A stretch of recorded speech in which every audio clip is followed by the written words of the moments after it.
салом дӯстони азиз, рӯзатон ба хайру шодӣ бошад. имрӯз ман мехостам барои шумо дар бораи ду методи олие суҳбат намоям ки шуморо кӯмак мекунад дар зиндагӣ каме ҳам бошад эффективнитар шавед. Якум метод ном дорад 90-90-1. ин чӣ маъне дорад?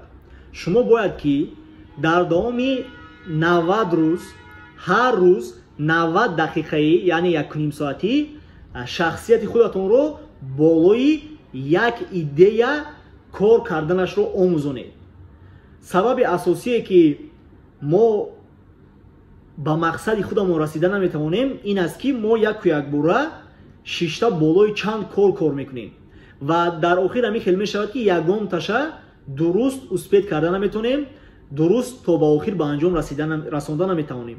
барои ҳамин пешниҳоди ман барои шумо ҳамин аст дӯстони азиз ки якта идеяра барои худатон нависед, гиред якта мақсада ва болои ана ҳамин мақсадатон ҳар рӯз 1.5 соатӣ давоми 90 рӯз пайи ҳам ҳаракат кунед, кор кунед ва шумо мебинед ки баъди 90 рӯз ана ҳамин идеяи шумо чӣ хел ба ҳақиқат табдил ёфтана сар мекунад.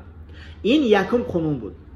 дуюм қонун ном дорад 60-10.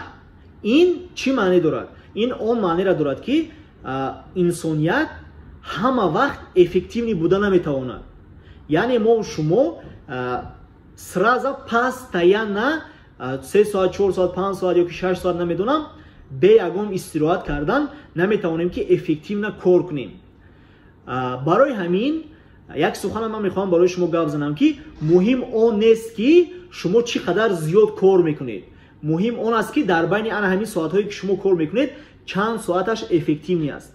ва барои он ки ана ҳамин эффективности кори шумо зиёд шавад, шумо бояд ки қонуни 60-10 истифода баред. ин чӣ маъне дорад? шумо 60 дақиқа як кора мехабед, ҳавая анҷом медиҳед ва 10 дақиқа истироҳат мекунед.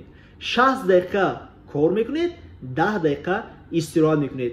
ин барои шумо имкон медиҳад ки мозги шумо дар муддати 10 дақиқа вастанавид шавад ва боз аз пай кор шавад. ин хел шумо хубтару зиёдтар метавонед ки дар як рӯз нақшаҳои дар пешатон мондара ба анҷом расонда тавонед. ба канали мо подписатсия шавед ва наборҳои фоидабахшу доимиро дар оянда интизор бошед. ба ҳаматон муваффақият, бурдборӣ ва баракати кор дӯстони азиз. саломат бошед.